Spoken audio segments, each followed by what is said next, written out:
Entonces hoy vamos a seguir con uno de estos beneficios de Cristo que venimos hablando las últimas semanas. Hemos hablado de la justificación, hemos hablado de la regeneración, hemos hablado de la santificación y hoy vamos a hablar de un principio, de un beneficio que se llama la sustitución. Di conmigo, sustitución. Muy bien, quizá algo interesante de la sustitución es que dentro de todos los demás beneficios que estamos estudiando, y nos falta por estudiar la propiciación, la redención y la reconciliación, esos son beneficios de la cruz, son regalos que Dios nos da a través de Jesucristo y de su sacrificio, pues la sustitución es un elemento común en todos esos beneficios. Siempre para que nosotros podamos tener lo de Dios, Jesucristo tuvo que ocupar nuestro lugar. Y es algo muy fácil de entender el concepto de la sustitución. Es que alguien se pone en el lugar de otro porque este otro no puede hacer algo o no puede librarse de algo. Y leí una noticia en diciembre pasado de una banda de estafadores que cayó aquí en España. Eran como 18 personas en 5 provincias. ¿Y qué hacían ellos?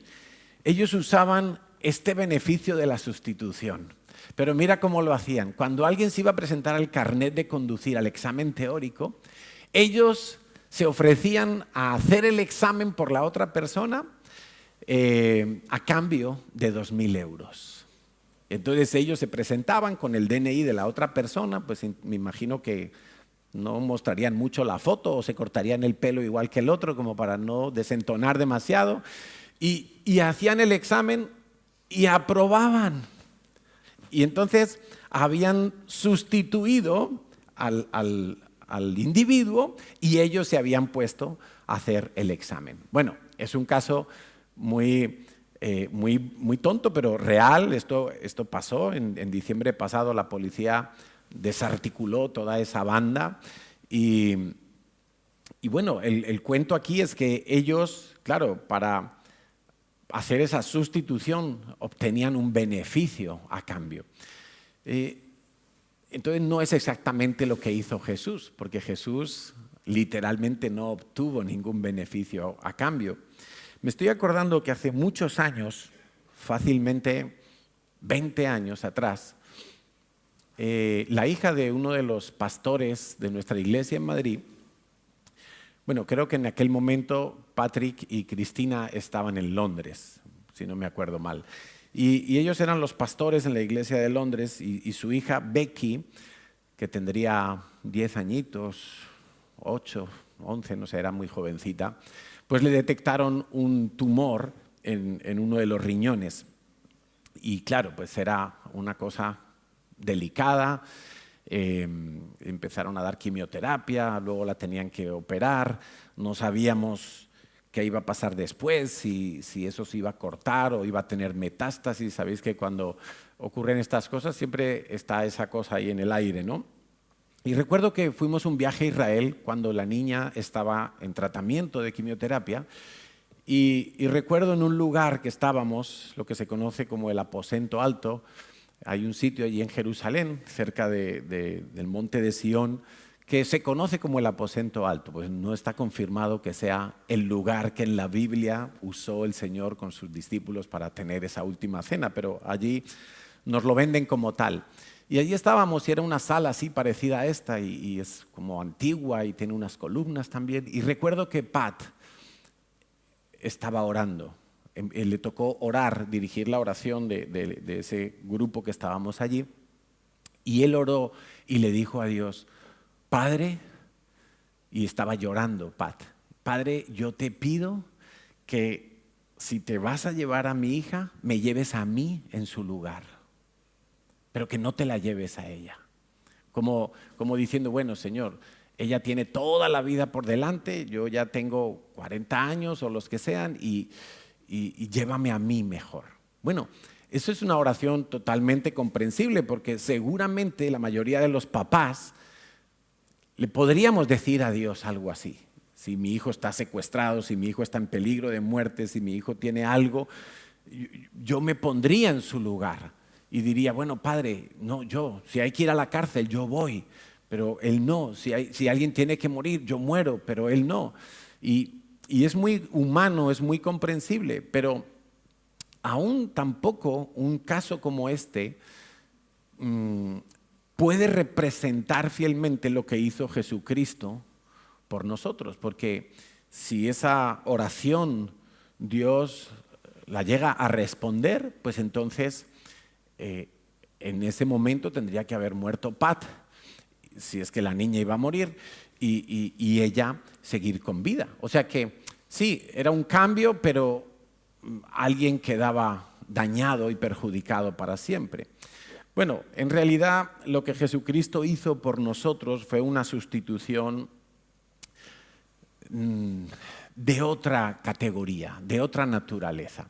Y luego vamos a entrar en ella. Pero quiero primero hacerte ver que este principio de la sustitución está en la palabra de Dios desde muy temprano. Y cuando nosotros vamos al Génesis y vemos la historia y lo que ocurrió con Adán y Eva, todos recordaremos que Dios les había dicho, oye, os pongo aquí en este huerto y podéis comer de todos los árboles, de todos los frutos, menos de uno, el árbol del conocimiento de la ciencia del bien y del mal. De ese no comáis, porque el día que de él comáis, moriréis. Moriréis en todos los sentidos. Moriréis porque vuestra vida se va a extinguir, duraréis X años, pero vais a morir, vais a volver al polvo, pero moriréis también en el sentido espiritual, porque vais a quedar como con un bloqueo en cuanto a la relación con Dios. Todos sabemos lo que pasó. Eva se fue a las rebajas y compró más de la cuenta, y luego le pasó la deuda a su marido, el marido también se endeudó, y entonces la reacción inmediata de los dos fue la separación de Dios. Al momento siguiente ya ellos estaban desconfiando de Dios, escondiéndose.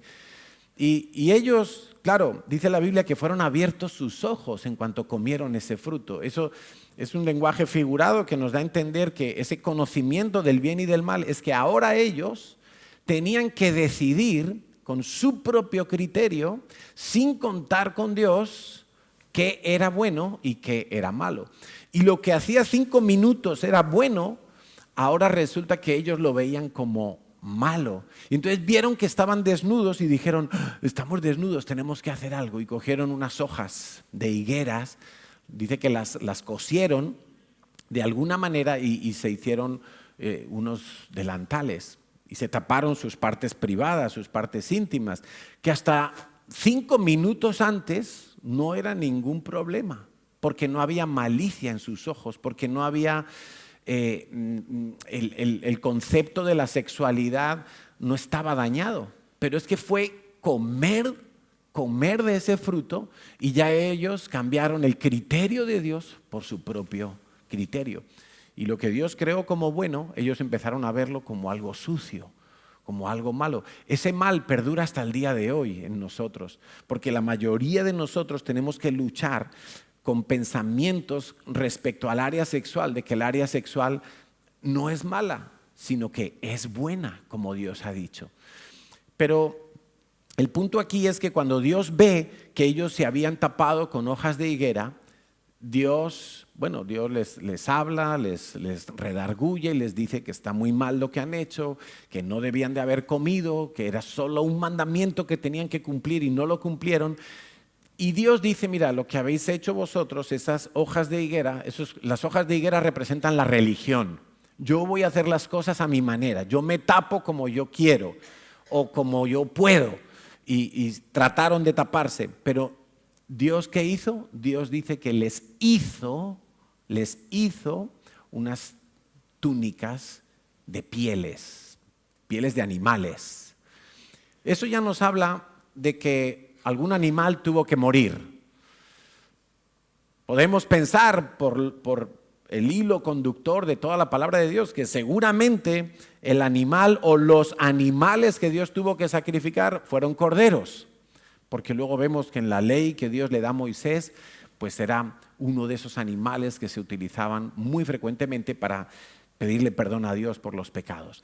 Y entonces Dios mata unos animales, les quita la piel, de alguna manera la acondiciona y les prepara unas túnicas a ellos para cubrir la vergüenza que ellos tenían. Entonces, qué interesante, porque de repente lo que ellos habían preparado, Dios dice, esto no sirve, yo os doy algo mejor. No es definitivo, pero al menos se cubren totalmente vuestras vergüenzas, se cubren, quedan debajo. Eso es como cuando uno barre y dice, nadie me ve, debajo de la alfombra. No se ve el pelo, no se ve la pelusa, no se ve la arenilla, porque lo he cubierto, pero está allí, está allí. Sus conciencias todavía no estaban limpias. Era solamente cubrir. Entonces podemos ver que aquellos animales que el Señor tuvo que matar, que yo personalmente creo que fueron corderos, pues fueron un sustituto para que ellos no murieran en ese mismo instante, porque tenían que morir, pero no murieron. Cuando Abraham recibe de parte de Dios la instrucción de sacrificar a su único hijo, y así le dice Dios exactamente con las mismas palabras, porque es como una figura de Jesucristo que tiene que ser sacrificado, y le dice: Abraham, sacrifícame a tu hijo, a tu único hijo. Y Abraham dice: vamos, pues si Dios me lo pide, yo lo voy a hacer. Y cuando van camino del lugar que Dios le ha dicho que tiene que ir allí a sacrificar a Isaac, y Isaac va con su papá y le dice: papá, pero ¿dónde está el cordero? ¿Y qué le dice Abraham? Dios proveerá, Yahweh Jireh, Dios proveerá el cordero. Porque no le iba a decir: no, hijo, si es que eres tú el que vas a morir, para que no saliera corriendo el chiquillo. Bueno, entonces suben la montaña, llegan al lugar, y cuando lo va a sacrificar, Dios le dice: un momento, Abraham, no hace falta que lo sacrifique. Ya he visto, he comprobado que estás dispuesto a obedecerme hasta en las cosas más difíciles, más dolorosas, más impensables. He visto que eres obediente, no hace falta. Y en el momento preciso que dice eso, mira a Abraham y ahí hay un carnero entre las zarzas, y lo coge y lo sacrifica. Y ahí vemos de nuevo un sustituto. Ya no tiene que morir Isaac, ahora va a morir el carnero, el cordero. Una figura evidentemente de lo que era Cristo. Bueno, si avanzamos un poquito más, vemos un caso muy maravilloso, que es el caso de Goliat y David. Entonces Israel y los filisteos están en guerra y se presentan en el valle de Ela. Los que hemos estado en Israel algún año hemos ido a visitar ese valle. Y bueno, pues como todos los valles, una planicie y un poco elevado por los dos lados. Y en cada lateral estaban las dos naciones, Israel y los filisteos, preparados para la batalla. Y están allí como, bueno, vamos a ver en qué momento empezamos esta guerra, y sale Goliat de entre los filisteos. La Biblia dice que medía como 6 codos, ¿no? Y bueno, la altura más o menos hablan que entre 2,5 metros y 3 metros de alto. O sea, ese para la NBA no podía jugar porque se pasa de alto. Entonces, un tipo inmenso, y empieza a desafiar a Israel y dice: propongo una cosa, no peleemos ejército con ejército, sino que yo me pongo como sustituto de todo el ejército de los filisteos y pido que un israelita se ponga como sustituto de todo el ejército de Israel y peleemos 1 a 1. Y el que venciere, esa nación será la dueña de la otra nación y la otra nación servirá. Si ganan los filisteos, Israel servirá a los filisteos. Si ganan los israelitas, los filisteos servirán como esclavos en Israel. Y claro, ninguno se atrevía porque era un gigantón, era alguien que intimidaba mucho, y el tipo vociferaba. 40 días estuvo haciendo el desafío: un sustituto de Israel, un sustituto de Israel. Nadie se atrevía. Entonces sabemos la historia, en el libro de Samuel nos cuenta que el papá de David le manda con víveres para sus hijos que están allí en la guerra, 3 hijos que están en la guerra, y David es el enviado allí con los quesos, con los panes. Y cuando se entera y escucha al paladín Goliat desafiando a Israel. Y él dice, pero ¿y este sinvergüenza? ¿Cómo se atreve a hablar así en contra de la nación de Dios y de los ejércitos de Dios? Porque David tenía muy claro que Israel era el pueblo de Dios. Y entonces él se interesa por la situación, se interesa por lo que el rey Saúl ha prometido a quien se ofrezca como sustituto del ejército. Le van a perdonar los impuestos a su familia, le van a dar la hija del rey para que se case, bueno, una serie de beneficios impresionantes. Y él dice, yo me ofrezco. Pero claro, había un problema. David era guapo, se ve que era un tipo modelo de revista, ¿sí? Y no parecía un tipo de gimnasio ni preparado para la guerra, más bien parecía un modelito, ¿no? Ese tipo bien guapito, nunca en su vida se había puesto una armadura, nunca en su vida había peleado con una espada. Ahora, él le dice a Saúl, mira, Saúl, yo cuido las ovejas de mi padre, cuando venía un oso, cuando venía un león, yo le cogía de la mandíbula, se la abría y yo le acababa para que no me robara las ovejas. Yo soy capaz de pelear contra ese tipo porque no soy yo, es Dios en mí. Bueno, y Saúl, yo creo que ya como diciendo, bueno, si muere este que nadie lo conoce y que es el último hijo de una familia que nadie conoce, bueno, es nuestro último cartucho porque nadie se atreve. Aquellos 40 días gastaron en Israel más papel higiénico que en todo un año.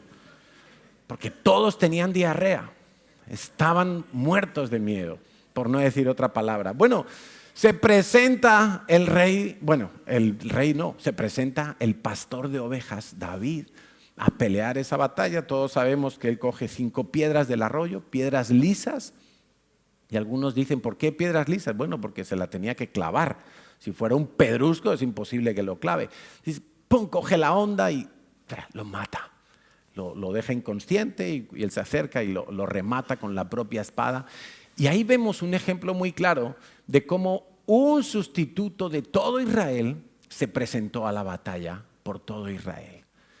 En la ley de Moisés vemos que la tribu de Leví fue apartada por Dios y dijo, bueno, como todos los primogénitos tienen que ser míos, entonces vamos a hacer una cosa. Yo me cojo toda la tribu de Leví en sustitución de los primogénitos. Y entonces toda la tribu de Leví es mía, es para mi servicio. Y ahí vemos entonces a los levitas sirviendo en el tabernáculo, después sirviendo en el templo. Ellos hacen los oficios, ellos tenían que desmontar el tabernáculo en el desierto. Cada vez que Dios indicaba movimiento, ellos desarmaban todo, lo volvían a armar. Eso era una especie de ejército de mantenimiento y de oficios impresionante. Y vemos una vez más cómo los levitas sustituyeron a los primogénitos de Israel. Pero más aún vemos en la fiesta de Yom Kippur, en la fiesta que se conoce como la fiesta de la expiación, que era necesario que un cordero, un macho cabrío, fuera sacrificado. Levítico 16, no lo vamos a leer, pero era necesario que se sacrificara un animal por los pecados del sumo sacerdote, pero también un animal por los pecados de todo el pueblo. Es decir, para que el sumo sacerdote no muriera y quedara limpio, al menos exteriormente, tenía que morir un animal. La sangre de un animal tenía que ser derramada y con esa sangre se purificaban diferentes elementos del tabernáculo. Y lo mismo para todo el pueblo de Israel, porque continuamente había pecado y continuamente, año tras año, se tenía que volver a hacer ese mismo sacrificio. Y vemos una vez más el principio de la sustitución. Para que no muera el sumo sacerdote, un macho cabrío. Para que no muera el pueblo entero, un macho cabrío. Y vemos, y en la ley de Moisés está establecido que cada vez que alguien tenía que purificarse por alguna infracción de la ley, un animal tenía que morir, un sustituto de la propia persona. Ese principio de la sustitución está en todas partes. De hecho, en el Antiguo Testamento la palabra que se utilizaba era expiar el pecado. La palabra kafar en hebreo literalmente significa cubrir el pecado. Acuérdate, la alfombra. ¿Sí? En el Antiguo Testamento la gente levantaba la alfombra y echaba la suciedad allí y ponían la alfombra. La alfombra muy bonita, pero por debajo todavía el pecado estaba. En la conciencia no se había purificado. No se veía por fuera a los ojos de Dios, pero las personas no quedaban libres en su conciencia. Sin embargo, lo que viene a hacer Jesús en el Nuevo Testamento ya no es cubrir el pecado, expiar el pecado, sino literalmente quitarlo, desaparecerlo. En Juan 1:29 dice que vino Juan a Jesús, vio Juan a Jesús que venía a él y dijo: he aquí el Cordero de Dios que quita el pecado del mundo. En Hebreos 10:17 nos añade, dice: y nunca más me acordaré de sus pecados y transgresiones. Nunca más me acordaré de sus pecados y transgresiones. Cuando Dios utiliza a Jesús como un sustituto nuestro en la cruz, Dios está diciendo: nunca más me acordaré de tus pecados. Es como formatear un disco duro, es como formatear la conciencia, no la mente, la conciencia, donde una persona que ha sido lavada en sus pecados por la sangre de Jesús queda libre de culpa en su conciencia. Sí, Dios mira a esa persona y Dios no solo no ve el pecado por fuera, Dios levanta la alfombra y dice: no hay pecado. ¿Este era un ladrón? No. Para mí nunca lo fue. Yo nunca más le voy a sacar eso en cara. Es que este veía pornografía. No, para mí nunca lo vio. Para mí esta persona es como si nunca lo hubiera visto. Yo nunca le voy a sacar eso en cara. Es que este hombre fue adúltero, esta mujer fue... No, nunca lo fue. Yo levanto la alfombra de su conciencia, ni siquiera la persona va a experimentar esa culpabilidad. Solamente si se deja engañar por el diablo, volverá a repetir esos mismos pensamientos. Pero en su conciencia, la sangre de Jesús nos limpia de todo pecado. Entonces, lo que vino a hacer Jesús, y esto es muy importante que lo entendamos para llegar al siguiente punto de la predicación, de la enseñanza de hoy, es que efectivamente cada aspecto de la tortura de Jesucristo en la cruz era destinado para ti, era destinado para mí. Cada golpe, cada clavo, cada insulto, cada puñetazo, cada ofensa, todo lo que cada acusación que se le hizo, en verdad eran contra nosotros. Nosotros éramos los herejes, nosotros éramos los ladrones, nosotros éramos los malvados. Nosotros merecíamos la muerte. Ahora, si nosotros hubiéramos ofrecido un animal, como dictaba la ley de Moisés, esa limpieza hubiera sido provisional, no hubiera sido completa, no hubiera sido eterna. ¿Por qué? Porque un animal nunca puede sustituir a una persona. Una persona solo puede ser sustituida por una persona, porque son del mismo valor.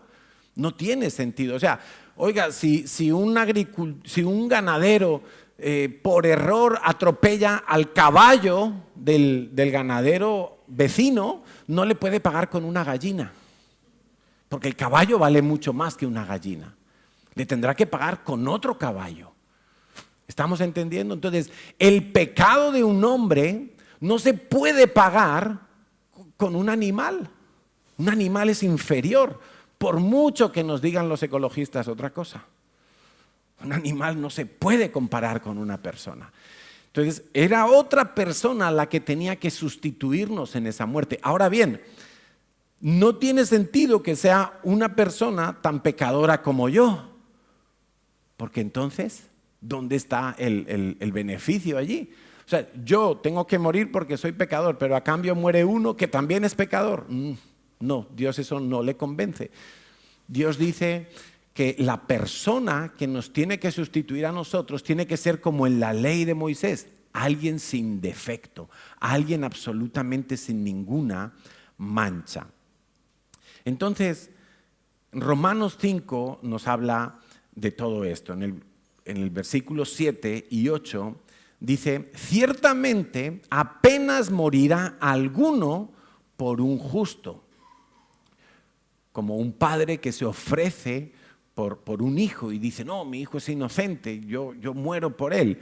Bueno, con todo pudiera ser que alguno osara morir por alguien bueno, mas Dios muestra su amor para con nosotros en que siendo nosotros pecadores, Cristo murió en nuestro lugar. O sea, quiero que entiendas que tú y yo merecíamos morir. No. Si aquí hay alguien que se considera tan bueno, tan justo, que no merecía ir a la cruz, tenemos que hablar al final de esta reunión.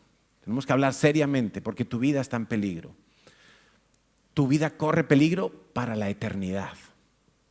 Todos nosotros nos descarriamos, dice la Biblia. Todos nosotros estamos bajo pecado.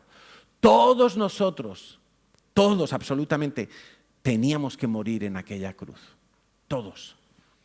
No hay ninguna excepción. No hay nadie que pueda decir, yo tengo algunas cosas buenas, insuficiente. No es posible. Necesitas un sustituto que muera en tu lugar. Cuando tú entiendes eso, entonces tú miras a la cruz y dices, yo tenía que estar allí clavado. Yo tenía que estar allí en aquel patio de Herodes recibiendo los latigazos. Yo tenía que estar allí. Yo tenía que ser aquel a quien le pusieron la corona de espinas y se la clavaron y sangraba su cabeza. Yo tenía que ser aquel a quien le arrancaban la barba. Yo tenía que ser aquel a quien le golpearon y le latigaron de tal manera que hasta los huesos y las vísceras se veían. Yo tenía que ser aquel. Yo tenía que ser como aquel corderito que lo degollaban y su sangre se derramaba. Y tenía que morir, porque la paga del pecado es la muerte. Cuando tú entiendes eso, entonces tú estás en disposición de entender y de agradecer que necesitabas a alguien que muriera en tu lugar. Pero no podía ser tu hermano, tu papá, tu mamá, tu hijo, tu abuelita o un animal, porque ellos son tan pecadores como tú y porque el animal no está a la altura de un ser humano. Tú necesitabas a alguien perfecto, tú necesitabas a alguien que nunca hubiera cometido ningún pecado. Y al respecto de esto nos dice 2 de Corintios, capítulo 5, versículo 21, al que no conoció pecado, ¿ese quién es? Jesucristo hombre. O sea, Jesús, que es Dios, estaba en el cielo con el Padre, se encarna en su primera venida, se hace hombre como tú y como yo, pero no conoció pecado en sus 33 años de vida en la tierra como ser humano, no conoció pecado. A ese por nosotros, en sustitución de nosotros, lo hizo pecado, para que nosotros fuésemos hechos justicia de Dios en él. Quiero que entiendas una cosa, y esta es una de las claves más importantes de la enseñanza de hoy. Cuando Jesús te sustituye en la cruz, Él no solamente está llevándose lo malo tuyo, tu problema, tu injusticia, tu pecado, tu transgresión, tu maldición, tu enfermedad, tu muerte. Él no solo se está llevando lo malo tuyo, Él está poniendo en ti lo de Él, la justicia de Él. No es simplemente, ay, el Señor se llevó mi pecado, menos mal. Bueno, esa es una parte necesaria, esa es una parte crítica, pero es que además, no bastó solo con llevarse tu pecado, además, Él puso de lo suyo en ti. Nos dice este versículo, la justicia. Dice en Hebreos 4:15, porque no tenemos un sumo sacerdote que no pueda compadecerse de nuestras debilidades, sino uno que fue tentado en todo según nuestra semejanza, pero sin pecado. Mira, Jesús fue tentado con la lujuria. Había mujeres que servían en su ministerio, codo con Jesús, que le acompañaban en sus viajes, que daban ofrendas, que servían, mujeres solteras. Y Jesús fue tentado en el área sexual con ellas, seguro, porque lo dice la Biblia. Jesús fue tentado a codiciar el dinero, a codiciar la fama, a codiciar el poder. Jesús fue tentado a agradar a la generación suya en lugar de agradar a Dios. Jesús fue tentado en todo, en mentiras, en murmuraciones, en racismo, en egolatría, en suicidio, en acusación, en murmuración, en rebeldía, en ofender con la boca. Jesús fue tentado en todo, pero nos dice la Biblia, sin pecado. Él experimentó toda clase de deseos para pecar, pero nunca pecó. Entonces, cuando Él se presenta al Padre, Él no se presenta como un animal, aunque Él dice el Cordero de Dios, es para que todos los israelitas que habían sido criados en la ley de Moisés entendieran fácilmente la analogía, el Cordero de Dios. Juan dice, ese Señor de ahí, ese Jesús de Nazaret, ese que es mi primo, este hijo de María y de José, este es el Cordero de Dios. No es un cordero de la tierra, no es un corderito de la especie no sé qué, no sé cuántos. No, es el que ha enviado Dios como cordero. Y lo más interesante, no tiene ningún pecado. Oye, pero alguno dirá, claro, es que era Dios, entonces él tenía ventaja. No. Estamos hablando de Jesucristo, hombre. En esos 33 años Él vivió como tú. Él tenía hambre, Él tenía deseos de pereza, Él tenía deseos de lujuria, Él tenía deseos de envidia, Él tenía muchas tentaciones como tú y yo las hemos tenido, pero Él nunca cedió ante la tentación, nunca cedió y no pecó. Y lo hizo como hombre. Él no tenía ninguna ventaja en ese sentido. La Biblia dice que Él se encarnó. En esos 33 años Él fue hombre. Él tenía hambre, sueño, ganas de hacer pipí. Él le sentaba mal una comida en mal estado, como a nosotros. Él era hombre. Si hacía calor sudaba, si hacía frío tiritaba. Él era hombre. Totalmente hombre. Y no pecó en nada. Ahora, el punto interesante aquí, y es en lo que quiero que medites, es que Él no solamente se lleva lo mío, Él me da de lo suyo. Y yo he hecho una tabla, una relación de cosas que me parece corta, pero es lo que he alcanzado a plasmar en este papel. De lo que era mío, y Él se lo lleva, y lo que es de Jesús, y Él me lo da a cambio. Porque no te olvides que es un sustituto.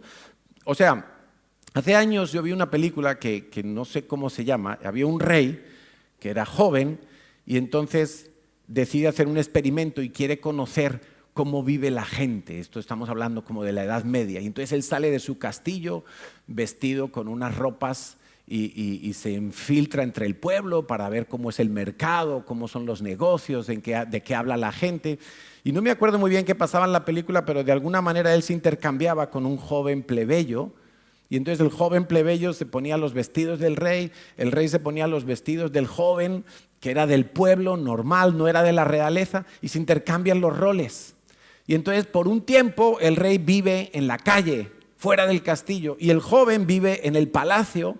Se ve que eran parecidos y el joven del palacio está disfrutando de la mejor comida, los mejores servicios, las mejores atenciones, del lujo.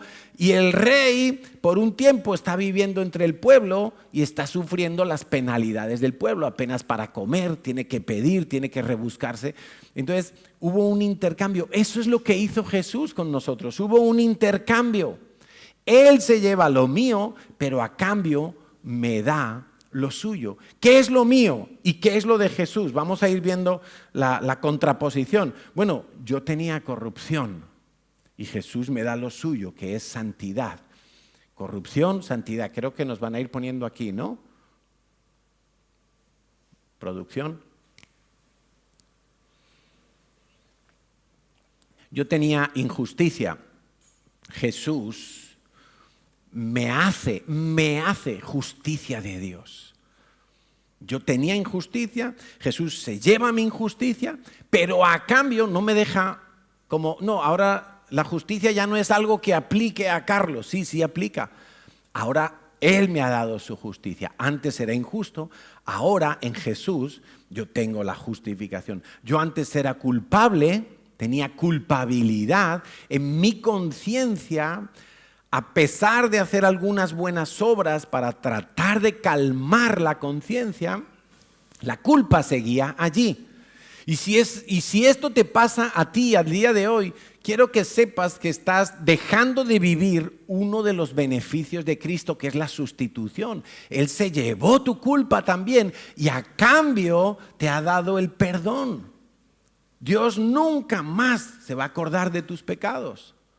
Esa culpa es a nivel emocional, mental, pero no es producida porque Dios te esté arrinconando y te esté diciendo, tú. No, eso es el diablo. El diablo es el que viene y te arrincona y te hace creer o te quiere engañar para que tú creas que sigues siendo culpable. Pero no, lo mío, la culpabilidad se la llevó Jesús y a cambio me dio su perdón. Él se llevó las preocupaciones y me dio la paz. La paz. No he dicho que se llevó mis problemas, he dicho que se llevó mis preocupaciones. ¿Sí? Él se lleva la confusión, mi confusión, y a cambio me da su dirección. ¿Sí? Él se lleva la muerte y a cambio me da la vida abundante, la vida eterna. Él se lleva la maldición, pero a cambio me da la bendición. Y la bendición es en todo sentido, en todas las áreas de mi vida. Él se lleva mi falta de acceso, mi distanciamiento de Dios, y Él lo acorta y me entrega el acceso con confianza a la presencia del Padre. Él cambia el estatus. Él se lleva mi paternidad diabólica. Yo era hijo del diablo, pero ahora yo soy hijo de Dios. Ahora yo soy hijo de Dios. Él me da esa identidad de padre. Yo estaba sin entendimiento, pero ahora en Jesús yo tengo revelación de quién es Dios. Yo estaba atado, tenía atadura. Ahora en Jesús Él me da liberación, me da libertad. Yo era esclavo del pecado, pero ahora soy amigo de Jesús, soy hijo de Dios, tengo amistad. Antes no tenía herencia en el cielo, pero en Jesús Él me entrega una herencia. Quiero que vayas entendiendo que Él se llevó lo tuyo, pero a cambio te puso todo lo que Él tenía, porque es una sustitución no solo con respecto al pecado, es una sustitución literal que implica todo. Yo tenía injusticia, Él me hizo justicia. Yo iba al infierno, ese era mi destino. Ahora mi destino es el Padre, es el cielo. Si hay algo que nosotros hemos esperado y tenemos que esperar, y así nos lo dice la palabra de Dios, es la venida del reino de los cielos. Yo antes me movía con mi fuerza humana. Mi desenvolvimiento en la vida era en base solamente a mis limitados recursos emocionales, mentales, económicos, habilidades. Pero ahora yo tengo el poder de Dios. Antes yo tenía soledad, ahora yo tengo comunión. Antes yo estaba vacío. Y ese es uno de los síntomas que muchos pueden identificar fácilmente antes de haber llegado a Cristo, que se sentían vacíos. Claro que se sentía uno vacío, porque no hay nada en este mundo que pueda venir a llenar el lugar en nuestra vida que solo Dios puede llenar. No lo va a llenar el dinero, no lo van a llenar las relaciones, no lo va a llenar las drogas, ni las riquezas, ni los viajes. nada de todo eso, ni el trabajo, ni el éxito. Hay un aspecto de nuestra vida que solo Dios es la pieza del puzzle que está en el centro de nuestro corazón. Solo Dios encaja allí. Por eso muchos, antes de conocer a Dios, experimentábamos ese vacío. Jesús se lleva ese vacío y Él pone una plenitud, de manera que ya no tengo necesidad de otra cosa. Heridas, y Él pone a cambio la sanidad, la restauración. Yo tenía estrés, tenía incertidumbre. ¿Qué va a ser de mí mañana? ¿Y si me echan del trabajo? ¿Y si el casero? ¿Y si el banco? ¿Y si el gobierno? ¿Y si la ley? ¿Y si las condiciones? Y toda esa incertidumbre, porque no podemos controlar las cosas, pero Dios con Jesús me da reposo. La Biblia dice que por medio de Él entramos al reposo de Dios, porque es, bueno, Señor, yo no puedo controlar todo lo que me rodea, pero tú sí. Yo confío en que tú eres bueno. Ese es mi descanso, ese es mi reposo. Yo antes tenía pecado, ahora soy libre de pecado. Antes estaba buscando todo el tiempo, buscando soluciones, buscando el secreto de la vida, buscando la felicidad. Tú sabes que la felicidad es lo que todo el mundo busca. Claro, es una búsqueda muy lícita, pero ¿dónde la vas a encontrar? Una felicidad completa, duradera, ¿dónde la vas a encontrar? Con garantías de que no la pierdas en nada de este mundo. Pero ahora yo estoy saciado, estoy sin sed, como Jesús le dijo a la mujer samaritana. Es que si tú bebes el agua que yo te daré, ya no vas a tener sed. Ya vas a estar dejando de buscar en los brazos de esos 5 hombres que has tenido en tu vida y ninguno te ha hecho feliz. Y ya no vas a buscar en los hombres la felicidad, la vas a encontrar en Dios y lo demás va a ser una añadidura. Antes yo era una oveja descarriada, ahora el Señor me ha hecho parte de su redil, de su rebaño, del buen pastor. Yo antes era débil, ahora soy fuerte. Antes era pobre, ahora soy rico, a la manera de Dios. Antes era extranjero, ahora soy ciudadano del reino de los cielos, verdadero israelita, dice la Biblia. Bueno, seguramente podemos encontrar más cosas por las cuales nos vamos a ver beneficiados en esa sustitución total que Jesucristo hace para librarnos a nosotros. Dice 2 Corintios 8:9, porque ya conocéis la gracia de nuestro Señor Jesucristo, que por amor a ti, pon tu nombre allí, que por amor a Carlos, Araceli, Santiago, el otro, pon tu nombre allí, que por amor a ti se hizo pobre. Él se hizo pobre. ¿Te estás dando cuenta?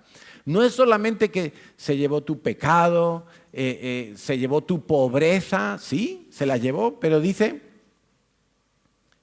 siendo rico, para que vosotros con su pobreza fueseis enriquecidos. Es que la sustitución ya sería impresionante si simplemente Jesús se hubiera llevado nuestro pecado. Ya solo con eso sería algo sobrenatural, extraordinario, milagroso. Pero es que es mucho más que eso. A cambio de todo lo malo mío, Él me dio lo bueno suyo.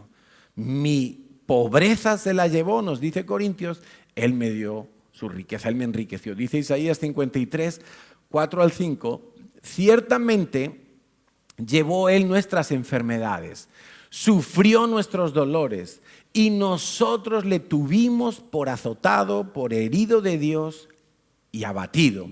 Mas Él herido fue por mi culpa, por nuestras rebeliones, molido por mis pecados. El castigo de mi paz fue sobre Él y a cambio, por su llaga, yo soy curado. ¿Estás viendo en qué consiste la sustitución? No es, murió por mis pecados, se llevó mis pecados. Muy bien, solamente eso ya sería algo extraordinario. Pero como Dios es tan generoso, como Dios es tan abundante, como Dios es tan sorprendente, como Dios es tan bondadoso, no solo se quedó allí el beneficio, sino que a cambio Él nos da todo un conjunto de bendiciones asombrosas. Porque Jesús ocupó nuestro lugar para que todo en nosotros pudiera ser restaurado. Todo lo que perdieron Adán y Eva.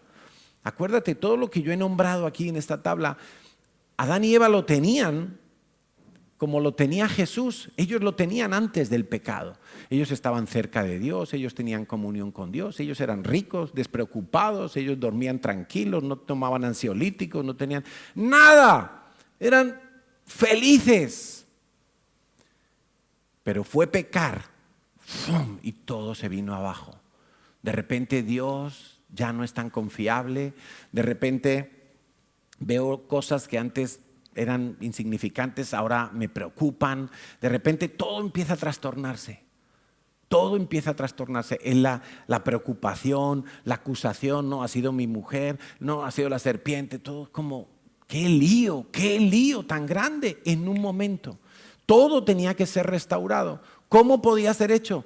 Necesitábamos un sustituto. Necesitábamos a alguien que pagara por nuestro error y por las consecuencias de nuestro error, y que fuera restaurado toda nuestra esencia tal y como Dios nos diseñó al principio. Primera de Pedro 3:18, porque también Cristo padeció una sola vez por los pecados, el justo por los injustos. ¿Para qué? Para llevarnos a Dios. ¿Te estás dando cuenta? No es solo me quita el pecado, es que a cambio me lleva a Dios. Siendo a la verdad muerto en la carne, pero vivificado en el Espíritu. Tienes que tener claro que el que murió en la cruz fue Jesucristo hombre. Dios nunca murió, Dios no puede morir. En Dios no cabe la muerte. Dios es incompatible con la muerte, Dios es vida. El que murió fue Jesucristo hombre. Y podríamos decir que murió al pecado, que murió de una manera no como vamos a morir tú y yo, o como muere la gente. Él resucitó para una vida incorruptible, como se nos pide a nosotros que vivamos. Ahora, entender el concepto de la sustitución pues es relativamente sencillo, pero todas esas implicaciones que hemos visto me tienen que llevar a vivir de otra manera, me tienen que llevar a valorar todo lo que Jesucristo hizo en la cruz. Jesús no murió para quitar los problemas de mi vida y que yo viva sin peligros, sin dificultades, sin amenazas. No. Hay un evangelio falso. Hay un evangelio peligroso que a veces se predica en las iglesias. Y ya lo advertía Pedro en una de sus cartas, en la segunda carta. Él le dice a los destinatarios de la carta, les dice, oye, ojo, porque vendrán tiempos donde habrá burladores que dirán, bueno, el Señor tarda mucho en venir, ya no hay que esperarle. Bueno, y se nos habla de una cantidad de falsas doctrinas. ¿Sabes? Lo peligroso de las doctrinas inventadas, por decirlo así, es que nacen de personas que no han arreglado cosas en su interior. Todavía tienen esas concupiscencias de las que hablábamos la semana pasada. Esos deseos fuertes, y a veces son malos deseos, y entonces quieren torcer las escrituras para justificar la búsqueda de satisfacción de esos deseos, porque, bueno, pues han sido engañados. Pero, ojo, es que ese es un peligro real para todas las iglesias. Real para todas las iglesias. Por eso, una de las cosas que tenéis que hacer vosotros es estar orando por vuestros pastores, para que nosotros estemos bien en todos los sentidos. Por Natalia, por mí, por Enrique, por Emma, por los pastores Holland. Tenéis que orar por nosotros, porque ¿cómo podría el diablo destruir esta iglesia? Por ejemplo, esta iglesia. ¿Cómo podría el diablo? Pues lo dice muy claramente el Señor: heriré al pastor y se dispersarán las ovejas. ¿Sí o no? O sea, el diablo no tiene que venir y decir, bueno, voy a inventar algo para engañar a toda esta multitud de gente y a cada uno. No. El diablo dice, voy a cargarme al pastor, voy a cargarme a los pastores, voy a destrozarlos, voy a confundirlos, voy a engañarlos, voy a ver si los agoto, voy a ver si los, qué sé yo. Y entonces, si eso llega a pasar, fácilmente las ovejas se dispersan. Y el domingo a la playa. Y ya no creo, porque yo no creo en los hombres, porque yo no creo en las instituciones humanas. Normal, claro. Entonces, tenéis que continuamente, os lo ruego, orar por nosotros. No porque ahora mismo nosotros estemos en peligro de algo, no. Estamos bien, pero la Biblia dice, el que esté firme, mire que no caiga.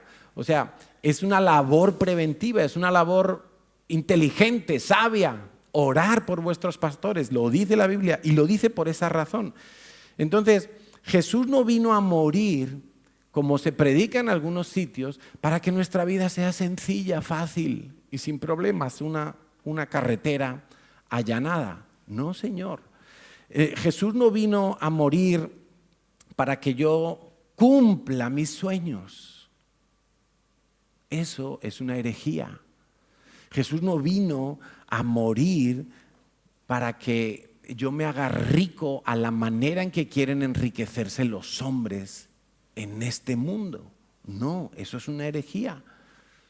Jesús vino a llevarse mi pecado para que ahora Él, con todo ese lote de bendiciones que me ha sustituido, yo deje que Él viva a través de mí.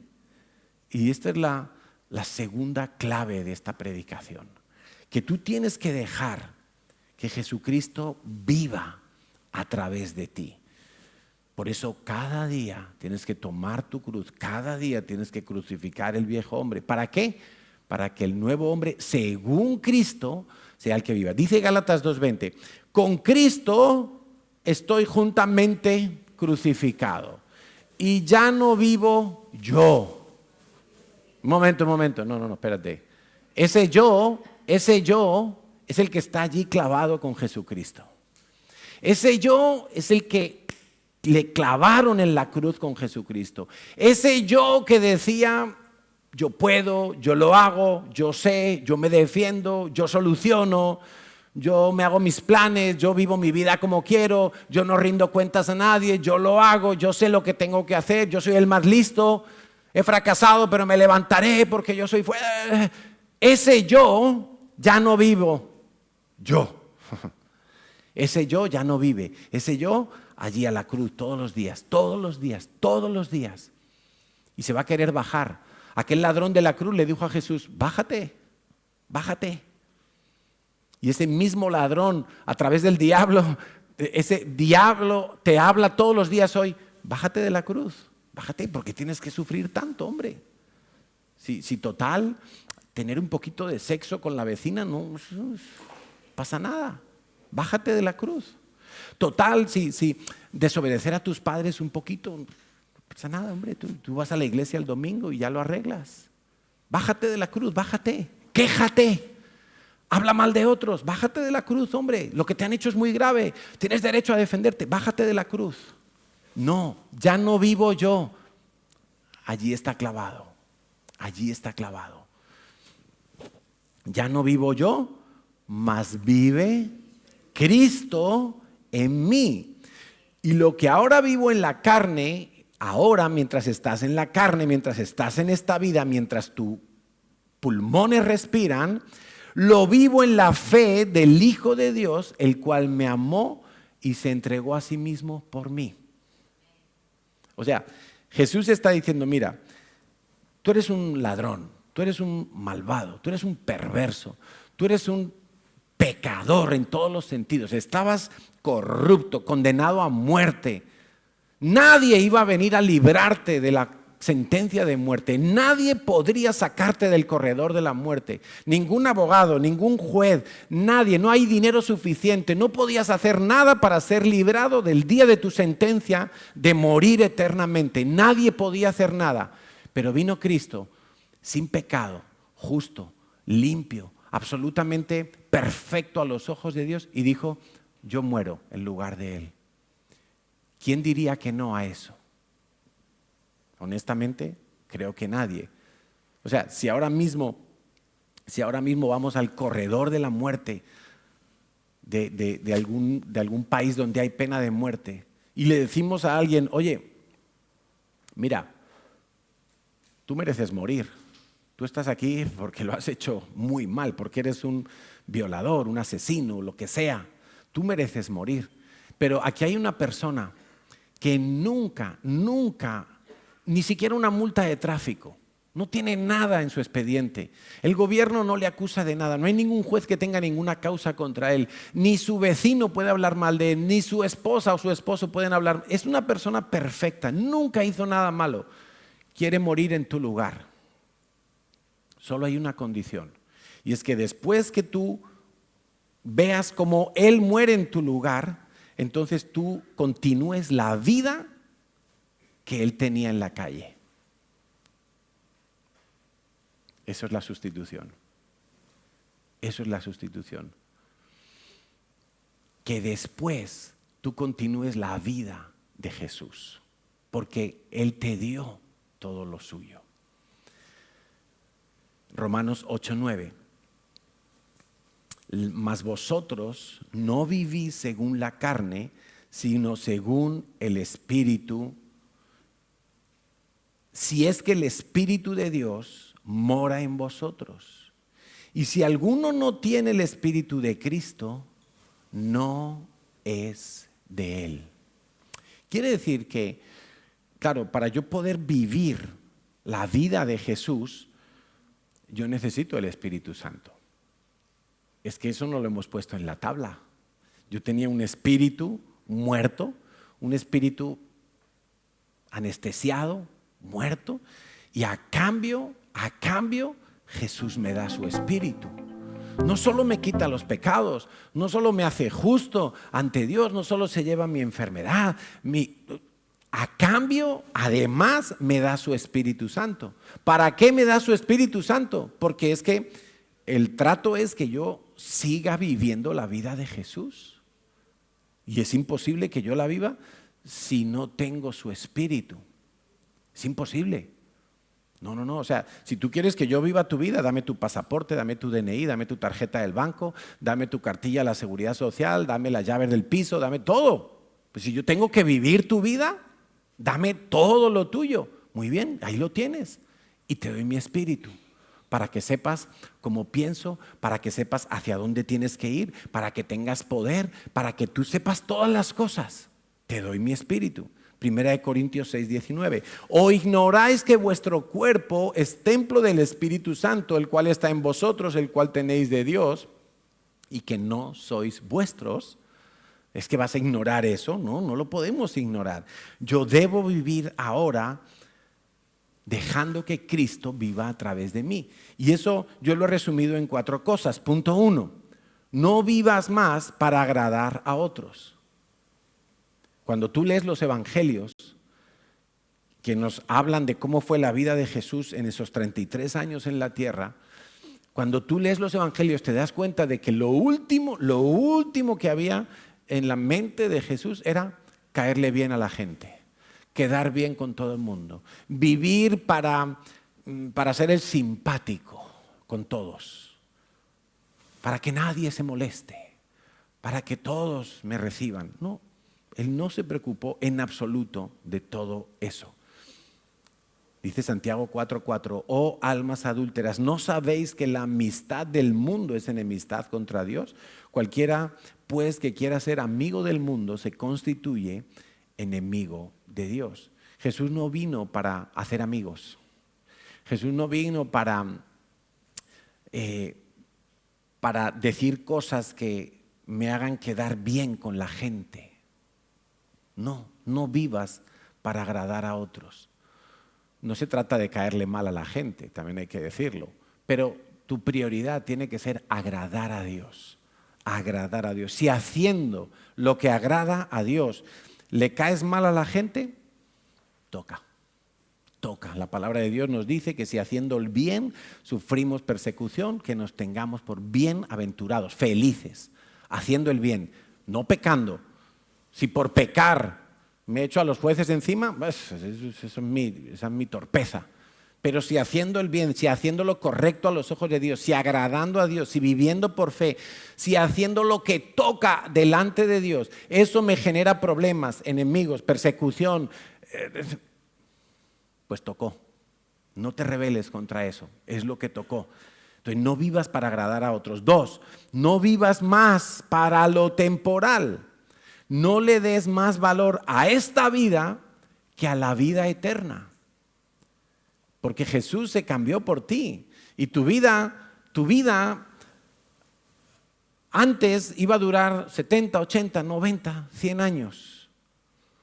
Pero ahora vas a tener una vida eterna con Dios. Entonces, eso no se puede poner en la misma balanza. No vivas más dándole tanto valor a lo de esta vida y tan poco a lo de la vida eterna. Dice 2 Corintios 5:1, porque sabemos que si nuestra morada terrestre, este cuerpecito, este tabernáculo le llama el Señor, ¿no? Cuerpo serrano le decimos aquí. Si este tabernáculo se deshiciere, tenemos de Dios un edificio, una casa no hecha de manos, eterna en los cielos. Por eso los cristianos que estamos dejando que Cristo viva en sustitución, que Él viva a través de nosotros, no nos debe de preocupar ni la muerte, no nos debe de preocupar lograr tantos éxitos aquí, que todos ellos van a ser absolutamente no recordados en el cielo. Lo único que va a ser recordado en el cielo van a ser nuestras obediencias a la palabra de Dios. ¿Tú crees que Messi o Cristiano Ronaldo van a poder llegar al cielo y decir, oye, ¿dónde pongo mis balones de oro? A ver, ¿dónde está la vitrina de la fama del fútbol? Y le van a decir, eso en la tierra tenía mucho valor, pero en el cielo esto no es nada.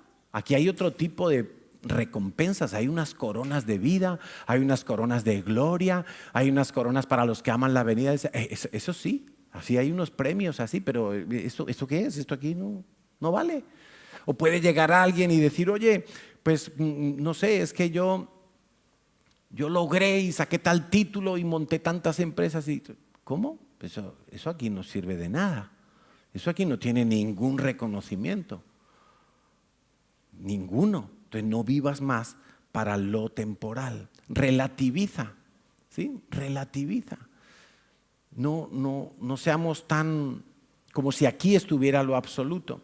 3, no vivas más para lo material. Que tus prioridades no se establezcan por lo material, que tu más importante dedicación en esta vida no sea para logros materiales, sino para logros espirituales.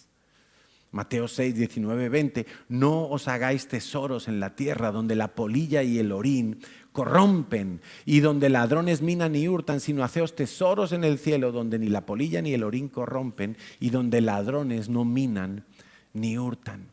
Entonces, ¿dónde estás haciendo tus tesoros? ¿Cuál es tu prioridad en cuanto a las cosas materiales? ¿Están las cosas materiales por encima o por debajo de las cosas espirituales?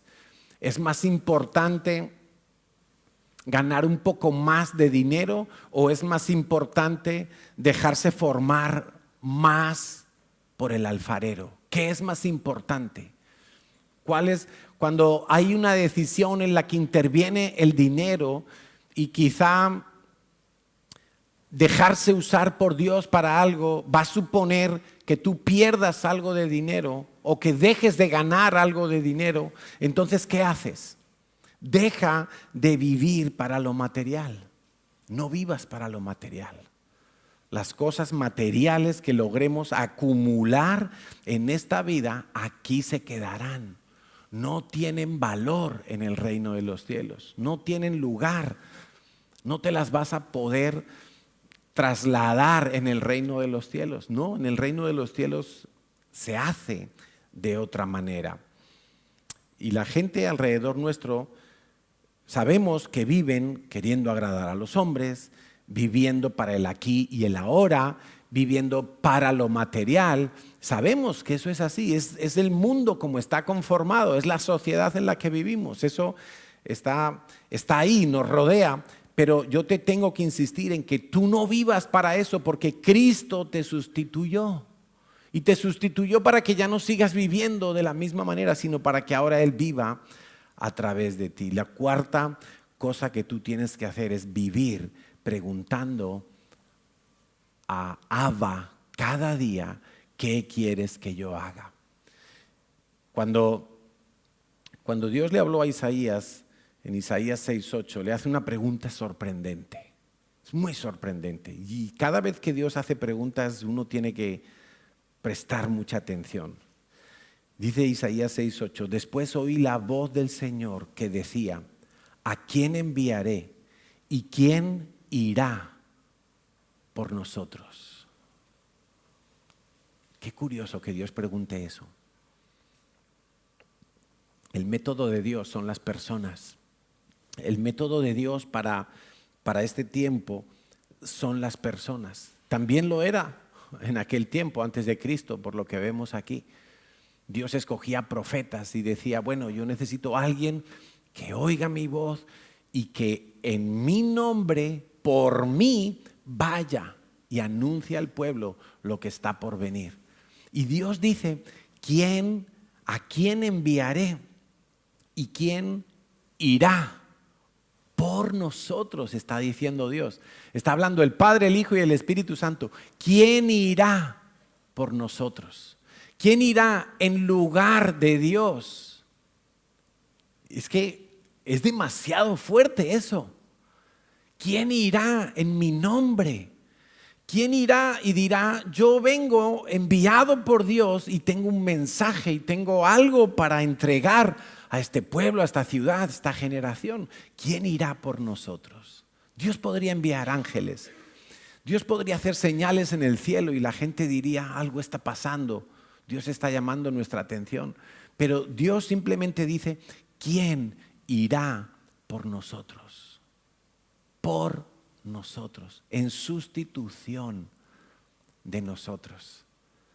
Quiero que entiendas que este beneficio de la cruz, de la sustitución, implica una responsabilidad muy grande para ti. Porque normalmente decimos, no, Cristo lo hizo todo. Él llevó mi pecado, Él llevó mi maldición, Él llevó mi enfermedad, Él llevó mi confusión, Él llevó toda la corrupción mía. Sí, todo eso es verdad. Pero amigo mío, la moneda tiene dos caras. Ahora Dios está preguntando, ¿quién irá en sustitución de nosotros? ¿Quién habrá entendido completamente la sustitución? ¿Quién habrá entendido que yo me llevo todo el lastre para darte libertad y que en esa libertad tú ahora te hagas esclavo de la justicia y siervo de la justicia? Dios está buscando corazones. Bueno, Isaías respondió, heme aquí, envíame a mí. Esa fue la respuesta de Isaías. Isaías lo tuvo muy claro. Isaías decía, ¿quién soy yo, Señor? Inmundo de labios. ¿Cómo yo voy a hablar la palabra de Dios? Y Dios le dijo, tranquilo. Y un ángel cogió carbón encendido con unas tenazas.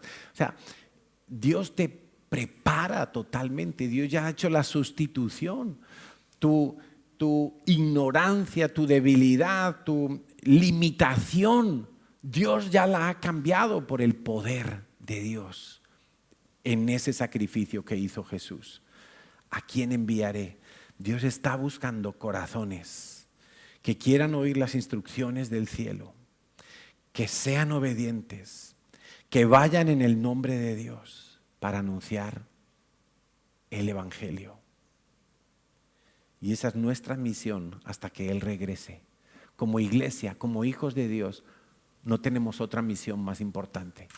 No tenemos otra expectativa, no debemos de tener otra expectativa más grande que esa. Señor, ¿qué tengo que hacer hoy? ¿Qué quieres de mí? ¿Cómo lo hago? Yo estoy en sustitución de Dios aquí en la tierra. No es ninguna herejía lo que te estoy diciendo, es el método de Dios. Dios podría bajar, Dios podría enviar ángeles, Dios podría aparecer aquí con hologramas, con visiones, con sueños, pero Dios ha escogido el método humano. Dios ha escogido que seamos nosotros y hasta el día de hoy retumba esa pregunta: ¿a quién enviaré? Dijo el Señor: rogad al Señor de la mies que envíe obreros, pero Dios dice: ¿a quién enviaré? ¿A quién enviaré? ¿Quién habrá entendido que su vida ha sido intercambiada? Ha sido absolutamente intercambiada. Ha sido un intercambio milagroso para que estos que antes no podían, ahora vivan la vida de Jesús, para que me representen, para que vayan y lo hagan. No puede haber otra prioridad, no puede haber nada que llene más nuestras expectativas que todo eso. ¿Oramos? Vamos a orar.